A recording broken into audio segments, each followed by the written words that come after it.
Welcome to study with Prem जी। दोस्तों, आज हम आपको कराने वाले हैं ट्रांसफार्मर के टॉप 25 क्वेश्चन जो एग्ज़ाम में बार बार पूछे जाते हैं। तो इस बार भी पूछे जाएंगे, इसको रख लीजिए, 2 से 3 नंबर आपके पक्के हो जाएंगे। ये आपके UPPCL TG2, UPR, VUNL, TG2 और DRDO में क्वेश्चन आंसर इसके पूछे जाते हैं। तो शुरू करते हैं। शुरू करने से पहले मैं आपको बताना चाहता हूँ दोस्तों, अगर आप इस चैनल पर नए आए हैं तो चैनल को सब्सक्राइब कर दीजिए, लाइक वाले बटन पे क्लिक कर दीजिए और नोटिफिकेशन वाले बेल आइकन को क्लिक करके दबा दीजिए, जिससे आपको न्यू वीडियो की अपडेट मिलती रहे। और हमारे जो यूपीपीसीएल TG2 एग्जाम है उसकी डेट भी आपको इसी वीडियो पे, इसी चैनल पे जरूर इन्फॉर्मेशन मिलेगी, ऑफिशियल नोटिफिकेशन मिलेगी। मैं इसकी वीडियो भी आपके लिए बना के दूंगा, लेकिन फिलहाल ये आपको मैं टारगेट देता हूँ दोस्तों कि इस वीडियो को खूब ज्यादा फैला दें। देखिए दोस्तों, पहला क्वेश्चन है, शिथिल हानियां इनमें से किस पर निर्भर नहीं होती हैं? पहला ऑप्शन ए आपका बिल्कुल सही होगा, परिवेश के तापमान पर निर्भर नहीं होती है। सेकंड क्वेश्चन के लिए बढ़ेंगे। सेकंड क्वेश्चन ये कह रहा है, निम्नलिखित में से कौन सा विद्युत चुंबकीय प्रेरण के सिद्धांत पर कार्य करता है? ट्रांसफार्मर काम करता है, ये म्यूचुअल इंडेक्स पे भी काम करता है। ठीक है, साथ ही साथ में दोस्तों आगे क्वेश्चन के लिए बढ़ेंगे। थर्ड क्वेश्चन देखिए क्या कह रहा है, स्थैतिक प्रेरित विद्युत वाहक बल का उदाहरण है, ये रहा ट्रांसफार्मर आपका, जिसको परिणाम मित्र भी कहते हैं। ठीक है, अगले क्वेश्चन के लिए बढ़ेंगे। फोर्थ क्वेश्चन के लिए बढ़ेंगे। देखिए फोर्थ क्वेश्चन क्या कह रहा है, कौन सा वाइंडिंग ट्रांसफार्मर की गाढ़ा घुमावदार को कहते हैं? इंग्लिश में कॉन्सेंट्रिक वाइंडिंग। ठीक है, संबंधित नहीं है, सैंडविच वाला संबंधित नहीं है, और सभी संबंधित है। क्रॉस ओवर है, हेलिकल है, डिस्क है। अगला क्वेश्चन फिफ्थ वाला, बुचोल रिले एक सुरक्षा रिले है जिसका उपयोग तेल में डूबे हुए ट्रांसफार्मर में किया जाता है। किन परिस्थितियों में ये काम नहीं करेगा? देखिए, दोष के कारण ट्रांसफार्मर के अंदर गैस बुलबुले बनते हैं, नहीं, गलत हो जाएगा। अगला ऑप्शन देखिए, ट्रांसफार्मर के तेल का स्तर गिरता है जिससे बफर प्लेट का कोई संचालन नहीं होता है। अगला, ट्रांसफार्मर का तेल संरक्षण टैंक से मुख्य तक तेजी से बहता है, गलत। तीनों गलत हो गए, लास्ट वाला ये सही होगा जी। देखिए फोर्थ वाला है, ट्रांसफार्मर तेल का स्तर गिरता है जिससे बफर प्लेट का संचालन होता है, यही बिल्कुल सही है। यहाँ पे रेफरेंस भी दिया हुआ, या केवल आंतरिक प्रदूषण से सुरक्षा प्रदान करती है, या गैस दाब से प्रचलित रिले होती है, इसे कंजर्वेटर तथा ऑयल टैंक के मध्य में रखा जाता है। ठीक है दोस्तों, इसमें जितने भी क्वेश्चन है वो किसी न किसी एग्जाम में आए हुए हैं। इम्पोर्टेंट क्वेश्चन इसलिए है क्योंकि देखिए, जैसे ये देखिए HSSC ALM 14/3/2022 से थर्ड शिफ्ट में, ये मैं जितने भी क्वेश्चन इसमें आपको बताऊंगा वो किसी न किसी एग्जाम में आए हुए होंगे। देखिए क्वेश्चन पढ़ते हैं, निम्नलिखित में से कौन सा ट्रांसफार्मर को पैरोजोनेंट ट्रांसफार्मर नियामक कहा जाता है? देखिए, तो इसका देखिए फर्स्ट वाला आंसर भी सही होगा, कांस्टेंट वोल्टेज ट्रांसफार्मर को ही आपका पैरोजेंट ट्रांसफार्मर कहा जाता है। अगला है, विभिन्न शीतलन विधियों को लागू करने के लिए ट्रांसफार्मर प्रकार जिसका आकार 25 kV चुना जाता है, यह किस प्रकार का ट्रांसफार्मर है? स्पाइरल कोर ट्रांसफार्मर नहीं, तेल में डूबे गए ट्रांसफार्मर नहीं, स्पाइरल सेल्फ कोल्ड ट्रांसफार्मर नहीं, ड्राई टाइप ट्रांसफार्मर। अगले क्वेश्चन के लिए बढ़ेंगे। एक ट्रांसफार्मर में यदि माध्यमिक वोल्टेज प्राथमिक वोल्टेज से अधिक है तो किस प्रकार का ट्रांसफार्मर होगा? देखिए, माध्यमिक वोल्टेज, मान लीजिए ये आपका माध्यमिक वोल्टेज है और ये प्राथमिक वोल्टेज है।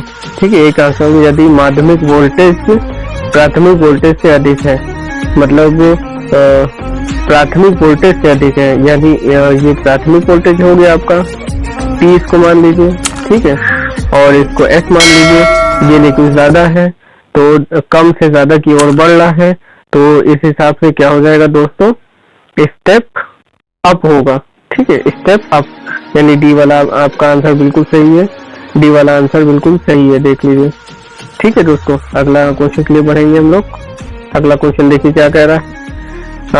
डैश दोष होने पर अलार्म देता है और तेल में डूबे हुए ट्रांसफार्मर में स्थापित किया जाता है। देखिए बुकोज रिले जो होती है वो आपका अलार्म देती है और जो ट्रांसफार्मर में स्थापित ये की जाती है।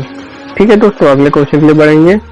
एक ट्रांसफार्मर में input IA output IB current और input VA output voltage VB के बीच क्या संबंध है। देखिए V, ये देखिए P इजिकल टू, मान लीजिए PA इजिकल टू PB मान लिया, ठीक है, VI और इधर भी VI ही होगा आपका, ठीक है।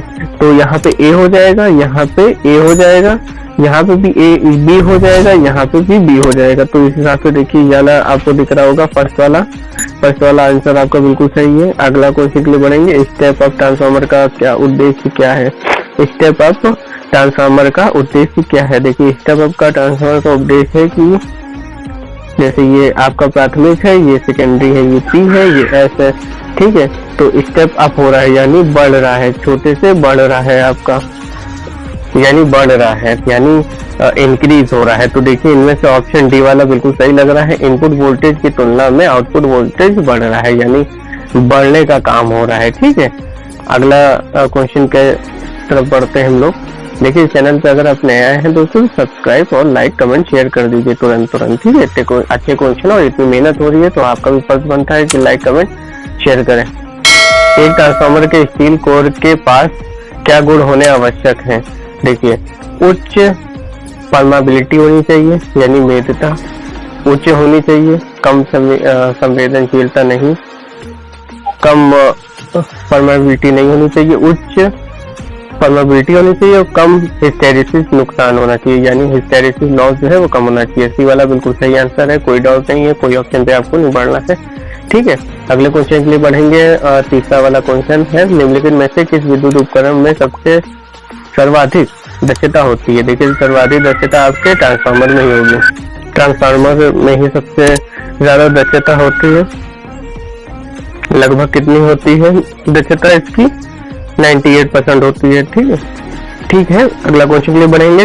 14 नंबर क्वेश्चन देखिए, पावर ट्रांसफार्मर के इनपुट से आउटपुट तक कौन सी मात्रा परिवर्तित नहीं होती है। देखिए फ्रीक्वेंसी नहीं परिवर्तित होती है और सारी धारा वोल्टेज दोनों आपकी परिवर्तित होती है, लेकिन फ्रीक्वेंसी जितनी दी जाती है उतनी ही रहती है, परिवर्तित नहीं होती है। निम्नलिखित में से कौन सा ट्रांसफार्मर का अंश नहीं है। देखिए कौन सा अंश नहीं है पूछा गया है, तो देखिए ऑप्शन पे हम बढ़ रहे हैं। ऑप्शन में देखिए कौन कौन सा है। देखिए टैंक है आपका, ठीक है, टैंक है, रेडिएटर है, कंजर्वेटर भी होता है और रेडिएटर भी होता है, लेकिन एक्साइटर नहीं होता है, लेकिन एक्साइटर नहीं होता है। अगला क्वेश्चन के लिए बढ़ेंगे।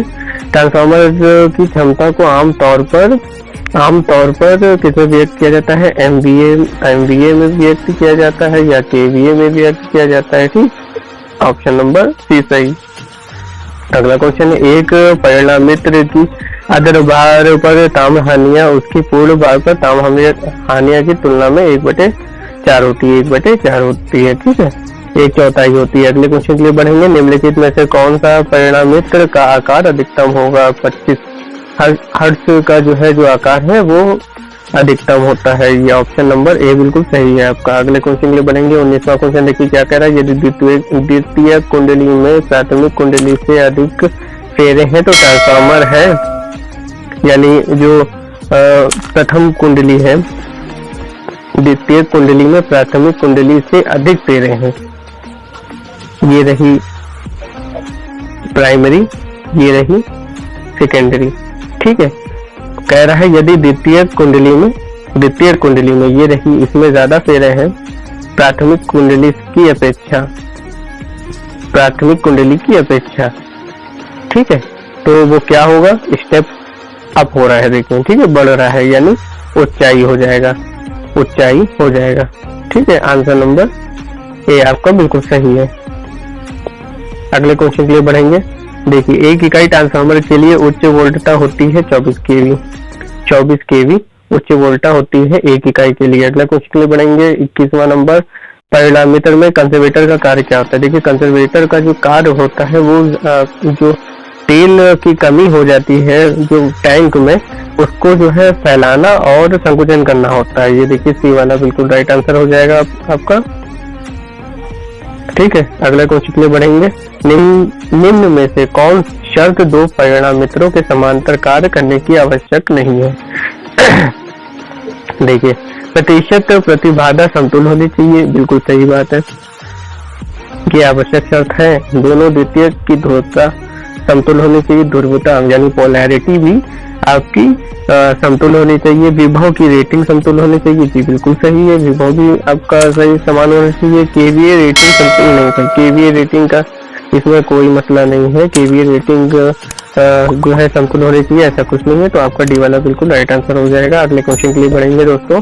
लाइक कमेंट सब्सक्राइब और शेयर जरूर कर दीजिए दोस्तों, इतनी मेहनत की जा रही है आपके लिए, तो आपका भी फर्ज बनता है कि चैनल को सब्सक्राइब करें, लाइक करें और शेयर जरूर करें भाई, और लाइक तो जरूर करा करिए, इससे मुझे मोटिवेशन मिलती है। आगे 23वां क्वेश्चन है। एक स्टार संयोजन 3 फेज परिणामीटर फेज शिफ्ट होता है। देखिए, स्टार ठीक है, स्टार फेज क्या शिफ्ट होता है? 0 डिग्री पर शिफ्ट होता है, और आपका 3 फेज में शिफ्ट होता है 0 पर। ये देखिए पूरा चार्ट बना हुआ है, इसको स्क्रीनशॉट ले लिए या वीडियो को पॉज करके आप जो है पूरा का पूरा देखिए चार्ट पूरा रट डालिए ग्रुप ए से और ग्रुप 1 से 4 तक की, जिसमें स्टार डेल्टा ये सारा हर चीज दी हुई है आपको। ठीक है दोस्तों, अगले क्वेश्चन के लिए बढ़ेंगे। देखिए हम लोग 24वां क्वेश्चन। आपका टाइम बहुत कम वेस्ट करके, क्योंकि पिछली वीडियो 50 क्वेश्चन की थी और बहुत ही लंबी खिंच गई थी, तो इस बार मैं ये चाह रहा हूँ कि ये कम खिंचे। ठीक है, तो दोस्तों ट्रांसफार्मर में कौन सा रसायन ब्रीडर के रूप में उपयोग होता है? तो सिलिका जेल प्रयोग होता है। क्या होता है? सिलिका जेल प्रयोग होता है। देखिए दोस्तों, सिलिका जेल का मैटर ये होता है कि जैसे कि सिलिका जेल हुआ आपका, तो वो ब्लू कलर का होता है। वो क्या होता है? वो होता है ब्लू कलर का आपका।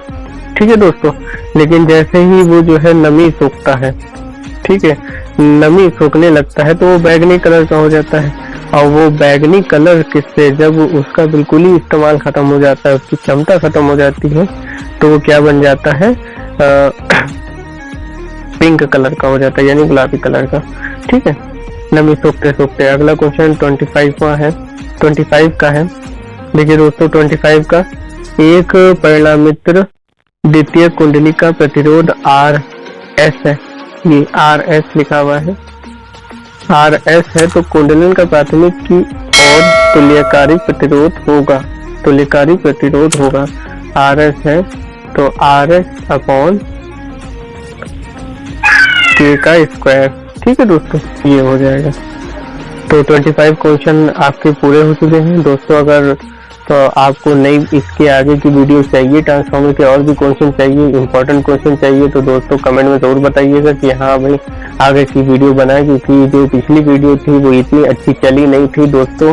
और चैनल पे जितने भी सब्सक्राइबर हैं आप लोग भाई सब्सक्राइब करें, वीडियो को शेयर करें, लाइक करें, कमेंट करें और जल्द से जल्द वीडियो को वायरल करा करें, जिससे मुझे भी न्यू वीडियो बनाने का जो टाइम मिले। ठीक है दोस्तों, करते हैं। फर्स्ट क्वेश्चन है हमारा, यदि डैश की धारा मानव शरीर से होकर प्रवाहित होती है तो इसका प्रभाव श्वसन समस्या के रूप में परिचालित होते हैं। देखिए इसका जो आंसर होगा वो होगा 20 मिली एम्पियर से 30 मिली एम्पियर। ठीक है, ये हो गया आपका। और इसका देखिए पूरा समझाया भी गया है, विश्लेषण भी इसका किया गया है। यदि 20 मिली एम्पियर से 30 मिली एम्पियर की धारा मानव शरीर से होकर प्रवाहित होती है तो इसका प्रभाव श्वसन समस्या के रूप में परिचालित होता है, अर्थात श्वसन में समस्या उत्पन्न होती है, यानी सांस लेने में दिक्कत होती है। देखिए अगला है, कपास या अन्य कपड़े के कारण लगने वाले आग को बुझाने के लिए इनमें से कौन सा अग्निशामक उपयुक्त है? ठीक है, तो इसका आंसर हो जाएगा शुष्क। शुष्क रसायन जो होता है वो उपयुक्त है। देखिए कपास व अन्य कपड़ा ये आपका किस में आता है? ए में आता है। ठीक है, अगर कोई पूछ ले, अगर एग्जाम में पूछता है कि जो कपास या अन्य कपड़े के कारण लगने वाली आग है वो किस ग्रुप में आती है, तो आप बोलेंगे ए में आती है। ठीक है, अगला देखिए, ये चित्र बन के आया है, ये DMRC मेंटेनर में देखिए 2020 में पूछा गया क्वेश्चन है, मोस्ट इम्पोर्टेंट क्वेश्चन है आप सभी के लिए। ठीक है, तो इसका देखिए क्या होगा आंसर कि ये चित्र है ये किस चीज़ का है। देखिए पहले तो ये बता दे रहा हूँ, ये चित्र है आपका, ये होगा विकिरण खतरा, यानी जो रेडियो एक्टिव जो किरणें होती हैं उनके लिए ये चिन्ह है ये। ठीक है, चेतावनी सिंह होता है ये। देखिए चेतावनी संकेत के लिए त्रिभुजाकार होता है तथा इनमें पीली पृष्ठभूमि और काले रंग की आकृति द्वारा प्रदर्शित किया जाता है। ठीक है दोस्तों, अगला देखिए, अगला क्वेश्चन देखिए 4th वाला, ऊष्मा संबंधित बीमारी अनुभव करने वाले व्यक्ति के लिए निम्नलिखित में से कौन सा कार्य करना चाहिए? देखिए कौन सा कार्य करना चाहिए। पहला ऑप्शन देखिए, पीड़ित को तरल पदार्थ पीने के लिए मजबूर करना, गलत। पीड़ित को गर्म रखना, गलत। ठंडे गीले कपड़े पहनना, सही, बिल्कुल सही। पीड़ित को गर्म पानी में रखना, गलत, ऐसा थोड़ी ना होता है भाई। अगला देखिए 5th क्वेश्चन, निम्नलिखित में से कौन सी विद्युतीय दुर्घटना को रोक सकने वाली एक सुरक्षित कार्य प्रक्रिया नहीं है? उपयुक्त सुरक्षात्मक उपकरणों के उपयोग की उपेक्षा करना, निरीक्षण या मरम्मत से पहले विद्युत उपकरणों को डीएनराइज करना, ठीक। बिजली के उपकरणों की उचित देखभाल करना, एनराइज्ड लाइनों के पास कार्य करते समय सावधानी बरतना। देखिए फर्स्ट वाला बिल्कुल सही है, उपयुक्त सुरक्षात्मक उपकरणों के उपयोग की उपेक्षा करना, ये प्रक्रिया देखिए नहीं है और सभी प्रक्रिया आपकी सही है। अगला क्वेश्चन के लिए बढ़ेंगे हम लोग, और यहाँ पे देखिए विश्लेषण भी किया गया है कि उपयुक्त सुरक्षात्मक उपकरण का उपयोग की उपेक्षा करना विद्युतीय दुर्घटना को रोक सकने वाली सुरक्षित कार्य प्रक्रिया नहीं है। विद्युतीय दुर्घटना को रोकने वाली सुरक्षा प्रक्रिया इस प्रकार की है। देखिए पहली है उर्जित लाइनों के पास कार्य करते समय सावधानी बरतना। दूसरा देखिए भाई बिजली के उपकरणों की उचित देखभाल करना, बिल्कुल सही। तीसरा है निरीक्षण या मरम्मत से पहले विद्युतीय उपकरणों को डीएनराइज करना, ठीक है।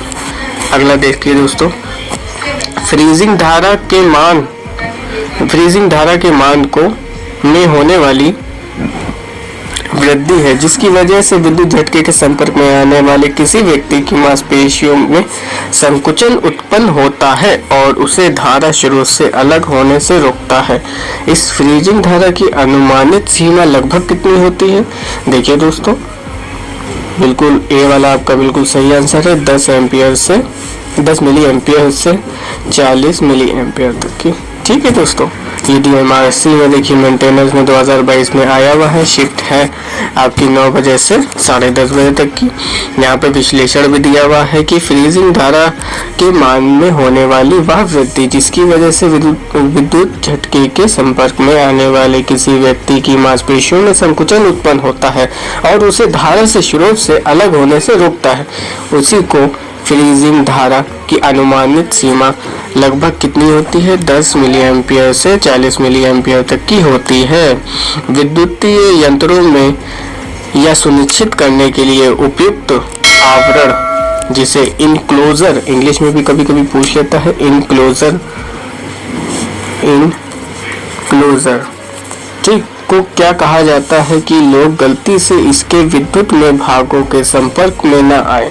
इसको देखिए कहा जाता है गार्डिंग। क्या कहा जाता है? गार्डिंग। अगला है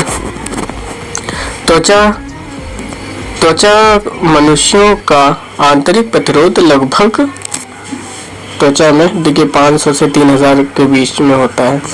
तो इसका राइट आंसर आपका बी वाला हो जाएगा। संकेत क्या इंगित करता है देखिए इसमें देखिए हेड ग्लव दिखाए जा रहे हैं और बिजली का झटका दिखाया जा रहा है। तो ये आपका बिजली के घेरे का कोई खतरा नहीं, गलत बिल्कुल। घेरे की ऊष्मा को महसूस करना बिल्कुल करें, बिजली के घेरे से दूर रहना, जी बिल्कुल सही। बिजली के घेरे को संपर्क करना बिल्कुल गलत है भाई, संपर्क कौन करेगा भाई। आपका ये जो सी वाला है वो बिल्कुल सही है और सारे आंसर गलत हो जाएंगे। अगला है देखिए भाई, देखिए चेतावनी सिंह जो वार्निंग साइन होते हैं हमारे, उनको इंगित करने के लिए चिन्हों से चेतावनी वार्निंग दी जाती है। ये चिन्ह त्रिभुजाकार होते हैं, ऐसे बने होते हैं भाई, त्रिभुजाकार होते हैं। इन्हें पीली पृष्ठभूमि यानी इसकी जो ये होती है, ये पृष्ठभूमि होती है आपकी, ये पृष्ठभूमि कैसी होती है, पीली होती है दोस्तों। और इसकी जो काले रंग की आकृति होती है, इसमें जो आकृति बनी होती है वो ऐसे बनी होती है, काले रंग की बनी होती है। ठीक है दोस्तों, अगले देखिए, अगले क्वेश्चन के लिए बढ़ेंगे।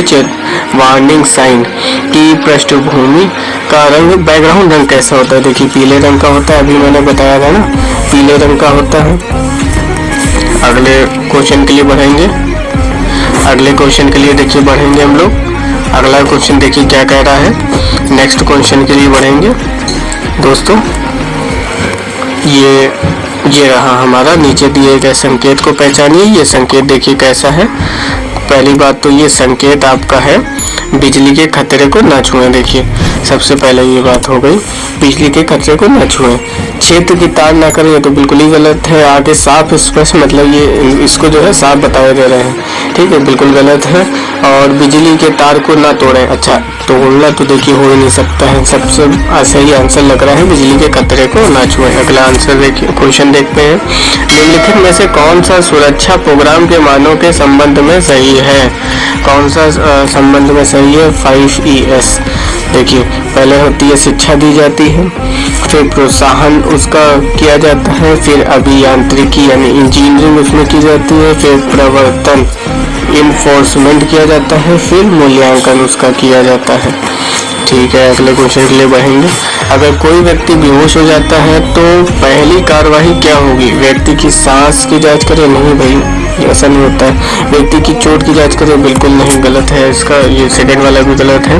व्यक्ति की नाड़ी जांच करें, अच्छा व्यक्ति की रक्तचाप जांच करें, ये देखिए तो सभी गलत है। ऑप्शन है, सॉरी ऑप्शन है दोस्तों बिल्कुल सही होगा। व्यक्ति की सांस की जांच की जाती है। जब कोई बेहोश हो जाता है तो उससे पहले उसके जो नाक में हाथ लगा के, मतलब उंगली लगा के, नाक के अंदर नहीं नाक के बाहर ही लगा के उसकी सांस की जांच की जाती है कि भाई सांसें चल रही हैं कि नहीं।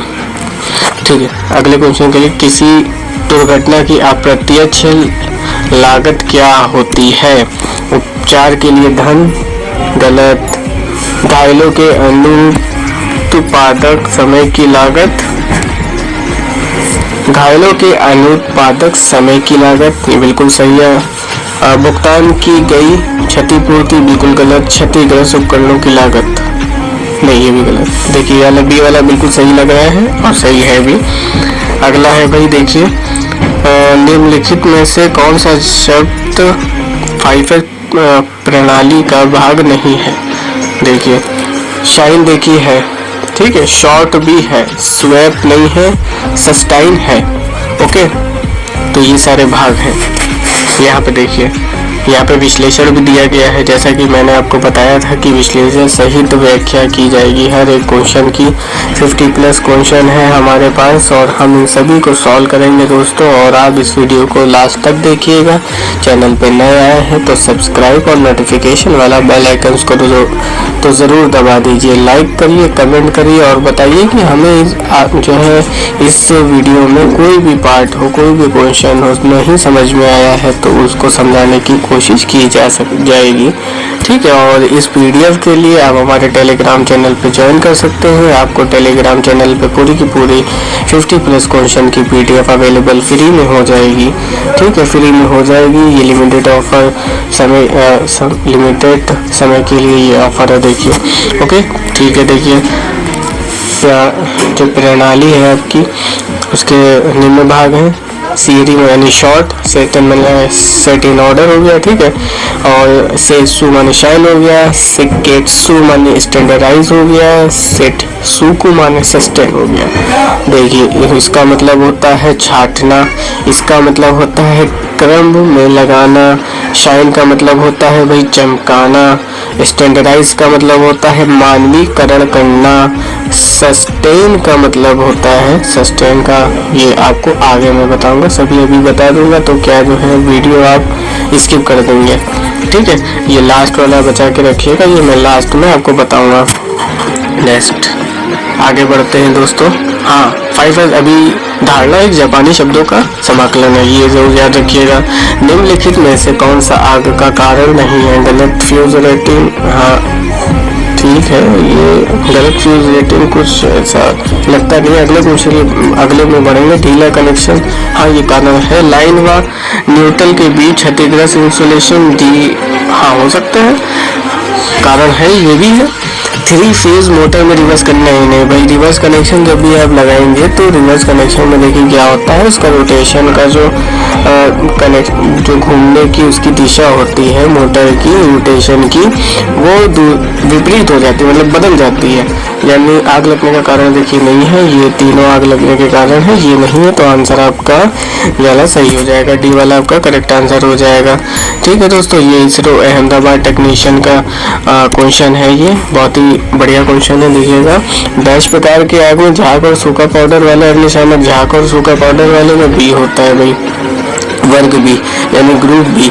अच्छा कमेंट में बताइएगा आप लोग कि वर्ग बी जो होता है वो क्या होता है, वो जो है कौन से पदार्थ की आग लगने में बुझाया जाता है। यानी आपके 4 टाइप के होते हैं ना, पहले कपड़ा होता है, डीजल होता है, और फिर जो होता है आपका गैस वाला होता है, ठीक है, और एक बिजली वाला होता है। इन चारों में कौन सा वर्ग बी में आता है? ठीक है, अगले में हम बढ़ेंगे। आर्क वेल्डिंग के मामले में आंखों की सुरक्षा के लिए देखिए भाई काला चश्मा का आवरण लगाया जाता है। अगला है प्राथमिक चिकित्सा के ABC को क्या दर्शाता है? ये देखिए ब्रीज सर्कुलेशन गलत हो जाएगा, ये नहीं होगा। एयरवे ब्रीज सर्कुलेशन नहीं, एयरपाथ नहीं, एयरवे ब्रीथिंग सर्कुलेशन ये सही है। यहाँ पे देखिए आंसर ABC, एयरवे हो गया, बी का ब्रीथिंग हो गया, सी का सर्कुलेशन हो गया। ठीक है, मुझे तो फर्स्ट और डी में डाउट लग रहा था, लेकिन नीचे आंसर दिया हुआ है ऑलरेडी, तो डी वाला सही है। हेलोन अग्निशामक में इनमें से कौन सी सामग्री भरी जाती है? देखिए भाई हेलोन में BFC भरी जाती है ना, यानी ब्रोमो क्लोरो डाइफ्लोरोमेथेन। ठीक है दोस्तों, अगले क्वेश्चन के लिए बढ़ेंगे। 5S की अवधारणा का दूसरा चरण क्या है? देखिए हमने पहले बताया था, सबसे पहले हम लोग क्या करते हैं, छांटते हैं, ठीक है, छांटते हैं, फिर उसको क्या करते हैं, क्रम में लगाते हैं, उसको क्रम में लगाते हैं, फिर उसको क्या करते हैं, उसका मानवीकरण करते हैं।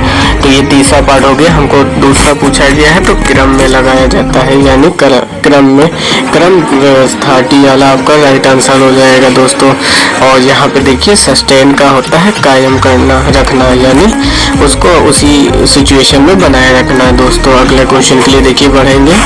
वीडियो को बिना स्किप किए हुए देखिएगा और चैनल को सब्सक्राइब कर दिएगा, वीडियो को लाइक कर दीजिएगा। वीडियो ज़्यादा लंबी नहीं खींचेगी क्योंकि मैं जल्द से जल्द सारे क्वेश्चन आपको समझा दूंगा। किस प्रकार की अग्निशामक यंत्रों का उपयोग विद्युत उपकरणों या बिजली के उपकरणों से बिजली की आग को निकालने के लिए किया जाता है? वर्ग नहीं, सी वाला राइट आंसर हो जाएगा आपका, सी वाला आपका राइट आंसर हो जाएगा। बिजली के उपकरणों या बिजली के आग को निकालने के लिए। देखिए ज़्यादातर बिजली की आग को बुझाने के लिए डी का प्रयोग किया जाता है, लेकिन जब डी है ही नहीं आपके ऑप्शन में, एग्जामिनर ने इतना कंफ्यूज कर दिया है, तो भाई आप सी लगा सकते हैं भाई। वर्ग ए एक्सटिंग्विशर की क्या भूमिका होती है? देखिए लकड़ी और कागज जैसे साधारण कॉम्बस्टर्स पर उपयोग किया जाता है, या ज्वलनशील तरल पदार्थों का उपयोग किया जाता है या विद्युत ऊर्जा पर इस्तेमाल किया जाता है या गैर ज्वलनशील धातुओं पर उपयोग किया जाता है। देखिए वर्ग ए वाला आप सभी लोग जानते हैं, लकड़ी पर उपयोग किया जाता है। वर्ग बी आपका जो है तेल वगैरह पे प्रयोग किया जाता है। वर्ग सी आपका गैस में प्रयोग किया जाता है। वर्ग डी आपका विद्युत से लगी आग को बुझाने के लिए किया जाता है। तो आंसर नंबर 1 आपका बिल्कुल सही हो जाएगा। अगले क्वेश्चन के लिए देखिए हम बढ़ रहे हैं। अगले क्वेश्चन के लिए पढ़ेंगे, पानी के एक्सटिंग्विशर में के बारे में कौन सा बयान गलत है। अच्छा, इसमें बयान देखिए आ गया है, उसको हमें बताना है कौन सा गलत है। वर्ग ए आग दहनशील धातु के लिए प्रयुक्त होती है। अच्छा हाँ, हो सकता है, ठीक है। बी और सी आग ज्वलनशील तरल पदार्थों गैसों के लिए इस्तेमाल होती है, बिल्कुल सही है, ठीक। और अग्नि त्रिकोण का ताप तत्व लेकर आग को बुझाता है। अच्छा, और आखिरी अग्नि त्रिकोण का ऑक्सीजन तत्व लेकर आग बुझाता है। वर्ग ए आग दहनशील धातुओं के लिए उपयुक्त होता है। ये तो देखिए बिल्कुल सही है आपका आंसर, ठीक है, यानी ये कोई गलत स्टेटमेंट नहीं है आपका, कोई गलत बयान नहीं है, ये भी बिल्कुल सही है। और थर्ड वाला देखिए, अग्नि त्रिकोण का ताप तत्व लेकर आग को बुझाता है, बिल्कुल सही है भाई। और अग्नि त्रिकोण का ऑक्सीजन तत्व लेकर आग बुझाता है, नहीं, बिल्कुल गलत है। डी वाला आपका सही आंसर हो जाएगा। अगला क्वेश्चन देखते हैं, आग बुझाने की मशीन में कौन सा रंगीन बैंड कार्बन डाइऑक्साइड सामग्री को दर्शाता है। तो इसका जो आंसर हो जाएगा ब्लैक हो जाएगा। आगे बढ़ते हैं, ये देखिए यहाँ चित्र भी बनाया गया है, विश्लेषण अच्छा करते हैं, देखिए तब ये 3 तरीके से चित्र बनाया गया है। आगे बढ़ते हैं 26वें क्वेश्चन पे, पेट्रोल, तार, पेंट जैसे ज्वलनशील हमने अभी बताया था। ए कपड़े के लिए, बी आपका पेट्रोल के लिए, और यहाँ सी होना चाहिए था, जी नहीं होता है। सी आपका गैस के लिए और डी आपका विद्युत के लिए। तो आपके लिए वो फर्स्ट पेट्रोल ये कपड़े के लिए था, बी वाला आपका क्या के लिए, पेट्रोल के लिए, पेंट के लिए, और डी आपके लिए है सबसे इम्पोर्टेंट, विद्युत के लिए। ये ज़रूर पूछा जाएगा दोस्तों, बहुत ही इम्पोर्टेंट है। अगला है वेट केमिकल फायर एक्सटिंग्विशर में इस्तेमाल होने वाला मुख्य तत्व कौन सा है। मुख्य तत्व देखिए पोटेशियम ही हो सकता है, ठीक है, मुख्य तत्व क्या हो सकता है, पोटेशियम ही हो सकता है। अगला है विद्युत आग बुझाने हेतु निम्नलिखित में से कौन सा अग्निशामक उपयुक्त है। विद्युत की आग को बुझाने के लिए मैंने भी बताया था, लेकिन सोडा वगैरह तो नहीं, और पानी तो बिल्कुल नहीं, और फोम टाइप भी नहीं। कार्बन डाइऑक्साइड का वैसे तो प्रयोग किया जाता है ज़्यादातर, लेकिन हाँ देखिए सही आंसर हो गया, कार्बन डाइऑक्साइड का ही प्रयोग किया जाता है। अगला देखिए क्वेश्चन, अगला क्वेश्चन है आपका, विद्युत आग में किस प्रकार के अग्निशामक यंत्र का प्रयोग किया जाता है। तो विद्युत आग में अभी मैंने बता ही चुका हूँ मैं कि CTC वाले या कार्बन डाइऑक्साइड या हैलोन टाइप जिसमें BFC पाया जाता है, उनमें विद्युत आग बुझाने के लिए प्रयोग किया जाता है। देखिए ये कितनी बार पूछा गया है, ये 19 में, 15 में, 14 में, 16 में, 15 में। देखिए बहुत ही इम्पोर्टेंट क्वेश्चन है, और ये वीडियो भी आपके लिए एक बहुत ही इम्पोर्टेंट है, बिल्कुल ही एक ऐसी आपके लिए वीडियो है जो आपको सिलेक्शन दिलाने वाली देखिए वीडियो है। तो दोस्तों अगर वीडियो पे आप नए आए हैं तो भाई सब्सक्राइब कर दीजिए और चैनल को लाइक कमेंट शेयर कर दीजिए। अगर आप पुराने हैं तो भाई ज़रूर लाइक और शेयर करिए, सब्सक्राइबर बढ़ाइए। देखिए भाई, विद्युत कार के लिए किस तरह के जूतों का उपयोग किया जाता है। विद्युत तार के लिए आपके किस जूतों का प्रयोग किया जाता है।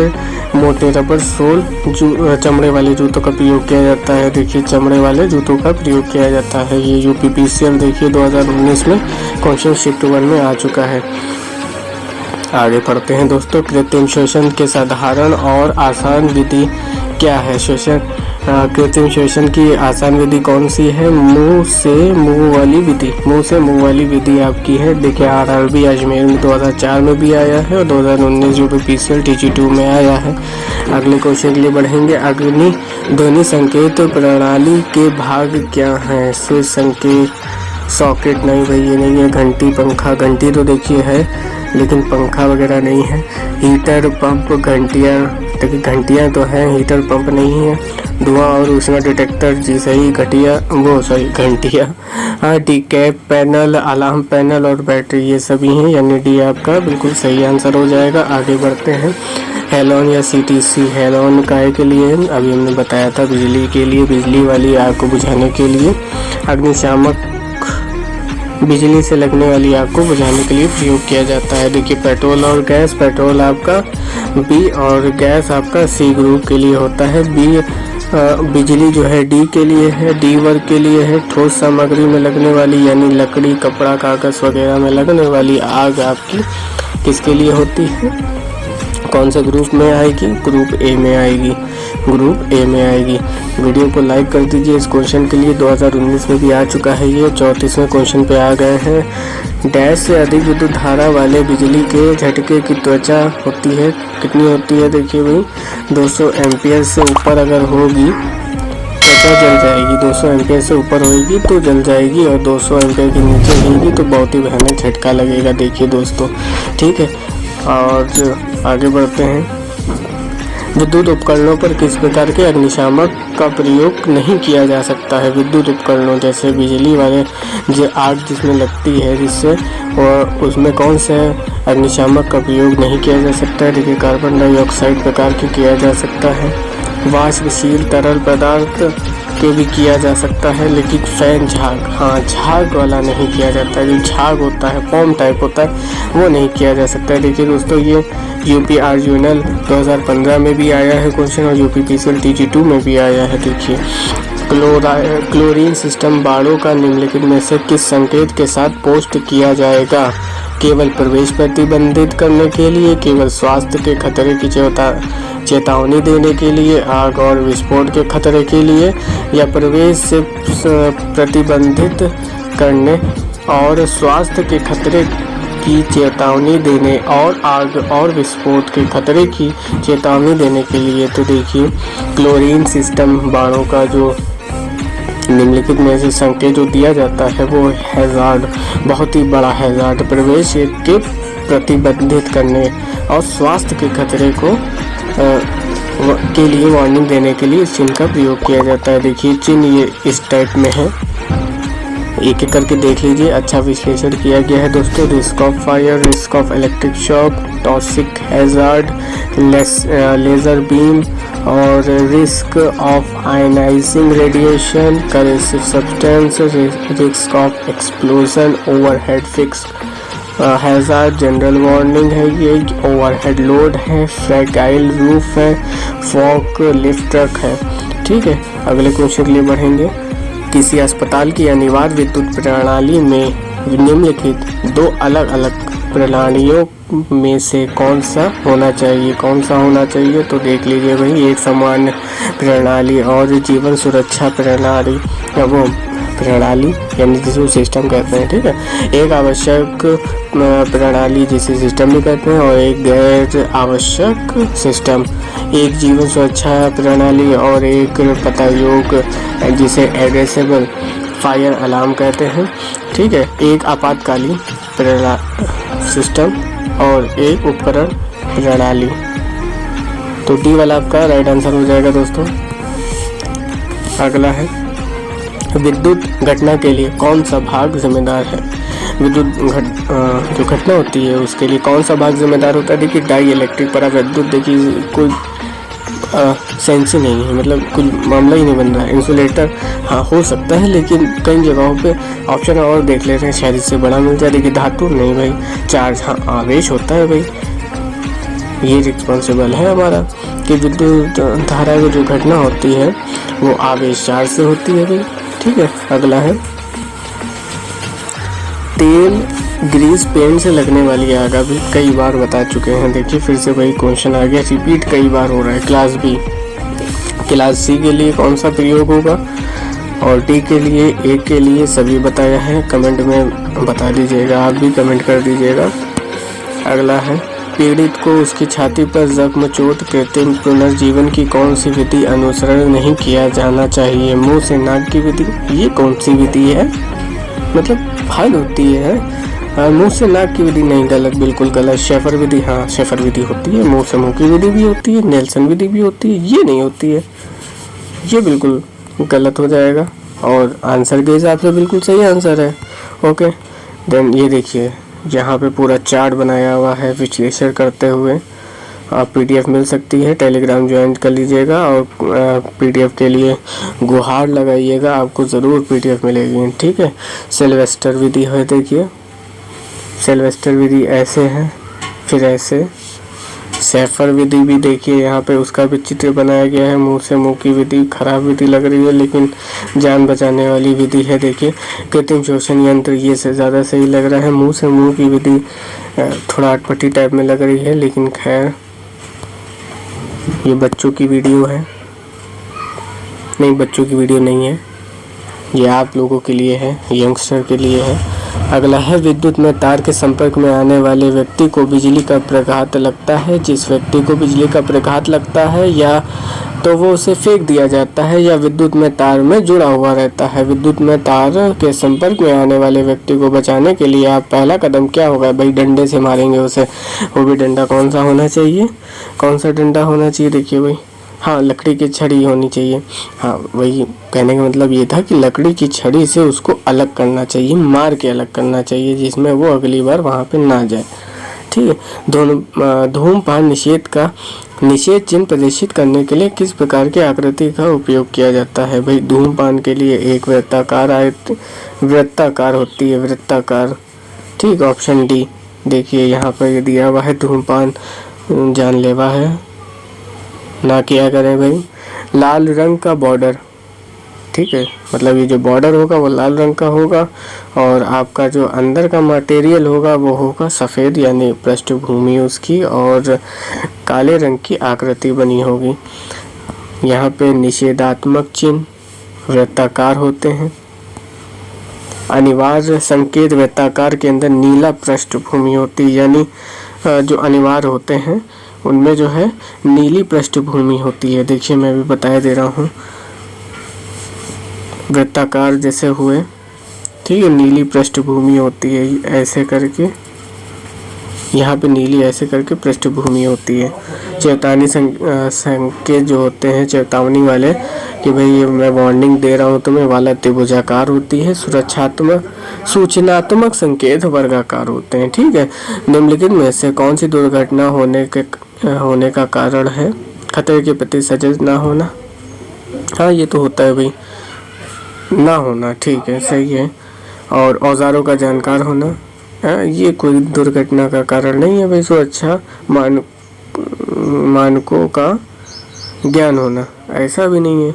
देखिए पूछा गया है होने का कारण क्या है? दुर्घटना होने का कारण है खतरे के प्रति सजग ना होना। आपका ए वाला आंसर, ए वाला ऑप्शन बिल्कुल ही सही है। देखिए ए वाला ऑप्शन बिल्कुल सही है। समान उम्र और स्वास्थ्य वाला व्यक्ति का प्रतिरोध कितना होता है? सभी को देखिए मालूम है, 1 किलो ओम। 1 किलो ओम आपके स्वस्थ और जो शरीर होता है आपका, उसके लिए 1 किलो ओम काफ़ी है। और इसका जो धारा होनी चाहिए वो 9 एम्पियर की धारा होनी चाहिए। ठीक है दोस्तों, अगला है, विद्युत उपकरण का उपयोग करते समय निम्न में से कौन सी सावधानी अपनानी चाहिए? कोई नंगा तार नहीं पकड़ना चाहिए। ठीक, कोई नंगा तार नहीं पकड़ना चाहिए। केवल नंगे तार के साथ कार्य करें ना, नंगे तार अन्य तार के साथ प्रयोग किए जाते हैं। नहीं यार, ये थोड़ी ना, नंगे तार पकड़ने चाहिए। बहुत सही, मतलब फिर डंडे से मारना पड़ेगा आके, मतलब डंडे से छुड़ाना पड़ेगा आके अगर ऐसा होएगा।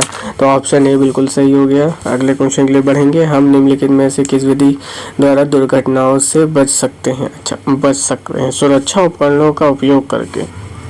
हाँ क्यों नहीं, पुरानी अप्रचलित विधियों का प्रयोग करके नहीं यार, कार्य विशेष मशीन तथा कार्य स्थान से संबंधित सुरक्षा नियमों का पालन करके। हाँ बिल्कुल सही, व्यक्तिगत उपायों का पालन करके, व्यक्तिगत उपाय नहीं भाई, सुरक्षा उपकरणों का प्रयोग नहीं। सी वाला बिल्कुल सही आंसर लग रहा था और यही आंसर सही है आपका। अगले हम बहुत जल्दी वीडियो समाप्त होने वाली है, तो वीडियो को लाइक और कमेंट शेयर कर दें तुरंत, और चैनल पे नए आए हैं तो भाई देखिए सब्सक्राइब कर दें।